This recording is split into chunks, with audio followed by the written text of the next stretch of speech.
যে ডান হাতে খাচ্ছে সিগারেট, হ্যাঁ, আর বাম হাতে খাচ্ছে চা। ও রাস্তার পাশে বসে থাকতো, দিনের বেলা কাজ কাম নেই, হয়তো এই সময় চাষবাসের সময়ও না।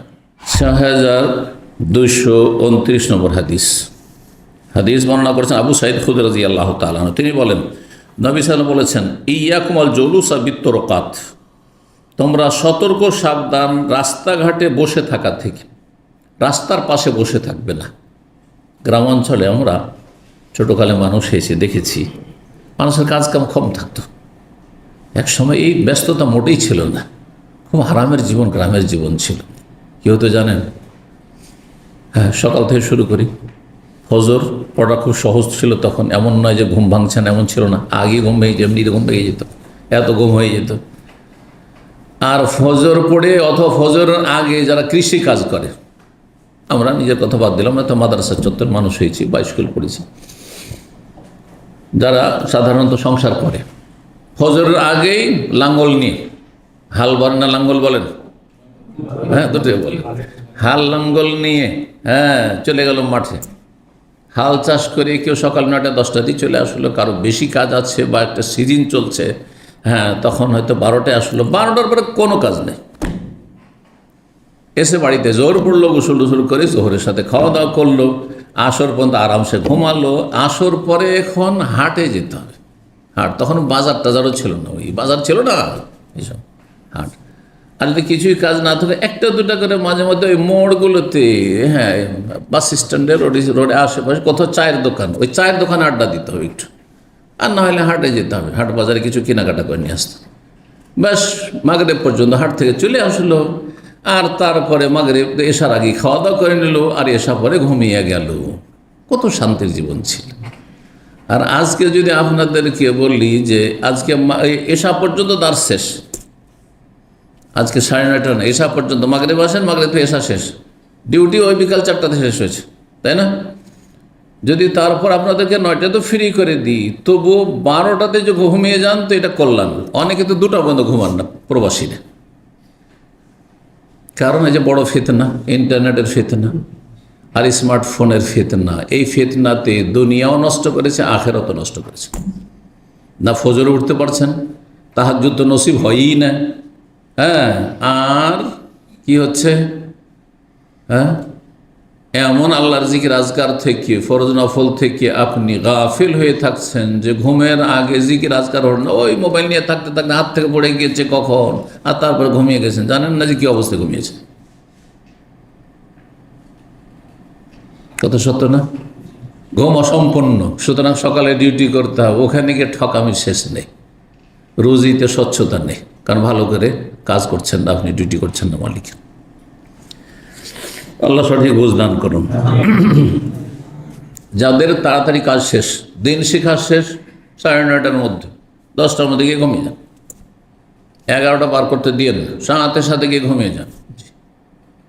মোবাইল আছে, মোবাইল থেকে কেউ মুখাপেক্ষী হতে পারবেন না, এই স্মার্টফোন ইন্টারনেট কেউ ছাড়তে পারবেন না, কিন্তু সীমিত পরিসরে ব্যবহার করুন। এমন সময়গুলোতে যে সময়টা আপনার বেশি সময় নষ্ট করবে না, বেশি সময় নষ্ট করবে না। ডিউটি থেকে এসে কিছুক্ষণ, হ্যাঁ এশার আগ পর্যন্ত, আর এশা পরে না, ওইসব কিছু না। তাহলে দেখবেন যে আপনার দুনিয়াও ভালো থাকবে, শরীর স্বাস্থ্য ভালো থাকবে, আর আপনার দিনও ভালো থাকবে। আল্লাহ বুঝার আমল করা তৌফিক দান করেন। তো রাস্তা, হ্যাঁ যেটা বলছিলাম যে গ্রামের লোকেরা মাগরিব পরে, এশা পরে কেউ কেউ বসে থাকতো কিছুক্ষণ, তো রাস্তার পাশে বসে থাকতো। দিনের বেলা কাজ কাম নেই, হয়তো এই সময় চাষবাসের সময়ও না, কাজ নেই, কী করবে, সকালবেলা বসে আছে বাড়ির সামনে রাস্তার পাশে যে উঠান, কি বলেন আপনার ওইটাকে, উঠান করে, এই উঠান, তো উঠানে বসে আছে, গল্প করছে, আর রাস্তা দিয়ে মহিলারা যাচ্ছে, তাকাচ্ছে, অনেক ফাজের যারা গুনাহগার, আর তারপরে গীবত করছে। একটা লোক গেল, হ্যাঁ শুরু হয়ে গেল, ওইটাই টপিকস হয়ে গেল। তখন এই লোকটা না, আরে ভালো না, এই লোক এই দোষ আছে, এরকম এই দোষ আছে, শুরু হয়ে গেল। অনেক সময় এইগুলো নিয়ে তর্ক শুরু হয়ে গেল, তর্ক আপোষে মারামারি শুরু করে দিল। কথা বুঝতে পারছেন, গ্রাম্য অবস্থাটা এরকম কিছু। তো নবী সাল্লাল্লাহু আলাইহি ওয়াসাল্লাম রাস্তার পাশে বিনা কাজে বসতে নিষেধ করেছেন। সাবধান, ইয়াকুম মানে ইত্তাকু, ইজতানিবু, বেঁচে থাকো। অল জলুস বিত্তরকাত, রাস্তাঘাটে বসে থাকা, রাস্তার পাশে বসে থাকবেন। এই যে রাস্তার পাশে বসে থাকে, সভ্য মানুষকে বসে থাকে, ইসলামিক সেন্টারের গেটে দেখবেন কিছু লোক বসে আছে। ভাই ওখানে ক্লিনিকে এসছে, ও তো ক্লিনিকে এসছো বাবা, তুমি ক্লিনিকে বসে থাকো, কাজে এসছো, ঠিক না? কাজ নেই, ঘরে গিয়ে বসে থাকো, বসে আছে। আর কিছু পাপিষ্ট তো আছে যে ইসলাম সেন্টারে গেটে ওই সিঁড়িতে বসে সিগারেটও পান করে। আল্লাহ এদের হেদায়েত দান করুন, না হলে দূর করুন এদেরকে। জি, তো যাই হোক, রাস্তাঘাটে বসে থাকা এটা ভালো কাজ নাই, নিষিদ্ধ, নবী সাল্লাল্লাহু আলাইহি ওয়াসাল্লাম নিষেধ করেছেন। কারণ এতে লাভ নাই, ক্ষতি আছে। আর কেউ শরীফ ভদ্র মানুষ রাস্তাঘাটে বসে থাকে না। ভদ্র মানুষ ভদ্র জায়গায় বসে থাকে, ভালো জায়গায় বসে থাকে। ফকালু ইয়া রাসূলুল্লাহ, তখন লোকেরা বলে, হে আল্লাহ রাসূল, মা লানা মিন মাজালিসিনা বুদ্দুন, আমাদের বসা ছাড়া কোনো উপায় নেই। কারণ আমার বাড়ি ছোট ছোট ঘর, শুধু কোনো রকম শোয়ার জায়গাটা আছে, ঘুমাবার জায়গা, স্বামী স্ত্রী, আর কিচ্ছু নেই। তো বসবে কোথায়? তো বাড়ির বাইরে তো বসতে হবে, একটু রাস্তার পাশে বসতে হবে। তো বলছে আমাদের তো কোনো উপায় নেই, কারণ গ্রামের লোকদের সাথে, পাড়া প্রতিবেশীর সাথে না তাহাদ্দা সুফিয়া, একটু কথাবার্তা বলি, তো কথাবার্তা বলার জন্য ওইটুকু জায়গা আর তো নেই, আজকালকার মতো নেই। হ্যাঁ, যে বসার জায়গা ভালো ব্যবস্থা আছে, আসেন রুমে আসেন বা কিছু বসেন, এরকম নেই। ফাকালা, নবী সাল্লাল্লাহু আলাইহি ওয়াসাল্লাম বললেন, যদি জরুরি হয় রাস্তার পাশে বসা, তাহলে রাস্তার হক আদায় করতে হবে। ফাইদা আবাইতু ইল্লাল মাজলিস, যখন তোমরা বসা ছাড়া কোনো উপায় নাই বলছো, ফাইজা আবাইতুম, যখন তোমরা অস্বীকার করছো, ইল্লাল মাজলিস, বসার ছাড়া অন্য কিছু, মানে আমাদের বসতেই হবে, রাস্তার পাশে বসার ছাড়া আমাদের কোনো উপায় নেই, নিরুপায়, তাহলে কি করতে হবে? ফাতুত তারিকা হাক্কা, রাস্তার হক আদায় করো। রাস্তারও হক আছে। রাস্তার কি আছে? রাস্তার হক মানে রাস্তাওয়ালাদের হক, পথচারীদের, রাস্তা দিয়ে যারা যাতায়াত করছে তাদের কিছু হক আছে। কাল অমাহাক্কুতারি, সাহাবীরা বললেন যে ইয়া রাসূলুল্লাহ, রাস্তার হক আবার কি? রাস্তার কি হক রয়েছে? মানুষের হক থাকে, তাই না? তো রাস্তার হক বুঝতে পারছেন না সাহাবীগণ। বলেন হ্যাঁ, রাস্তার হক রয়েছে, মানে রাস্তাওয়ালাদের হক রয়েছে। 1 নম্বর, গদ্দুল বাসার, দৃষ্টিকে অবনত রাখবে। রাস্তা দিয়ে মহিলারা যাচ্ছে, দৃষ্টি নত রাখবে, এই জন্য তাকাইতে থাকবে। চরিত্রের লোকেরা দেখুন, রাস্তা দিয়ে একটা মহিলা যাচ্ছে, শুরু হইল, যখন নজর পড়েছে, এই দিকে যখন আসছিল নজর পড়েছে, এই করতে করতে করতে করতে, আরে বাপ, আস্তাগফিরুল্লাহ, এরকম চরিত্রের মানুষ আমি দেখেছি, আমি মুখস্থ কোনো কথা বলি না, এই কাজ করে। নজরের দিকে তাকে কি করছে লোকটি? এমনি স্বাভাবিক, আপনি এভাবে বসে আছেন, আমি এভাবে বসে থাকবো না, আমি এদিকে কেন তাকাবো? তখন দেখছি ওইদিকে কেন লোকটা তাকাচ্ছে, দেখছি একটা মহিলা আসছে। আচ্ছা, আমি ফলো করে দেখেছি কিছু লোক, এক সময় যৌবনকালের কথা বলছি, অনেক আগের কথা, এখন তো সময় নেই এগুলো করার।